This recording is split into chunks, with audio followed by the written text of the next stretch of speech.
What's up, guys? Thanks for tuning in on today's very quick how-to video. Today we're going to be replacing the fuses to replace the cigarette lighter on the center console that actually went out on my 2010 Camaro SS. This is the cigarette lighter in here. And before we actually begin this very quick how-to, I want you guys to check out my Instagram. So what you'll be needing for this job is really just a flathead screwdriver, pretty common tool in the household, and you're gonna need this fuse right here. It's a 20 size. I'm not sure about the the amps or whatever. I believe it's a 10 amp, but either way, it's going to be a 20 fuse there. Another thing that you'll be needing is a set of pliers.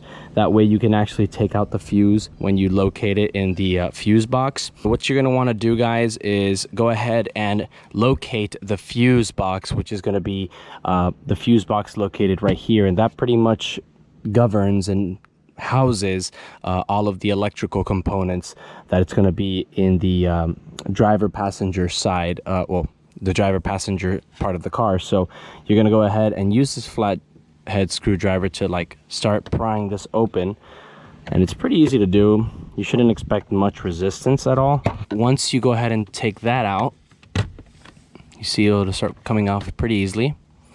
You actually notice that it has a set of instructions, or kind of like a little map of what fuses are what. Well, really the location, right, and what they do. So you'll see here, this is the spares, and you'll see that they're actually over here.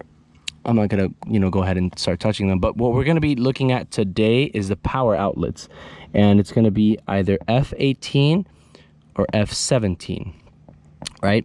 So in this case, we're going to be doing the F18, which is the rear or the center console cigarette lighter. F17 would be the one that's located right here in front of the gauge clusters.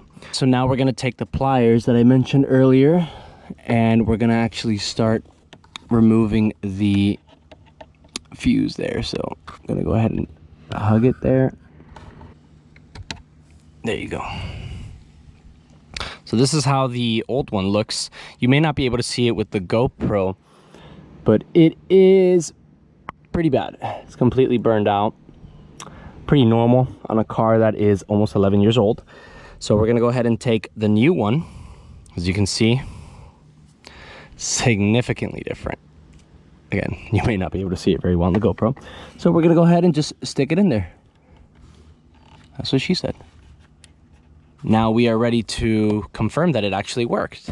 So reason why I'm actually replacing this is because I actually have to alternate between my dash cam and my Govee car lights. And as you guys know, the Govee car lights are pretty much one of the only mods that actually mean something in the interior. So to simultaneously have to exchange between them is kind of boring, but now I'm actually able to have them both running at the same time. So we're gonna go ahead and take the very messy cables here, and honestly I'm gonna have to figure out how to best adjust, or actually I might actually install this here, right?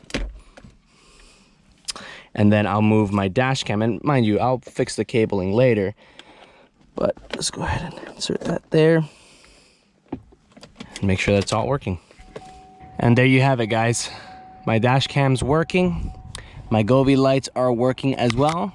You won't be able to see it because it's during the day, but there you go, guys. It's a very easy job to do. I'm sorry it took a little bit longer in explaining it, but once you guys understand how to do it, it really should take you under I would say about a minute or so. So guys, if you found this video informative and entertaining, go ahead and like this video. And guys, if you enjoy my content, you enjoyed this video, don't forget to subscribe as well. Set your notifications so you don't miss any of my how-tos, any of my vlogs, my races, anything in that nature. And guys, thank you so much for watching, and I will catch you next time.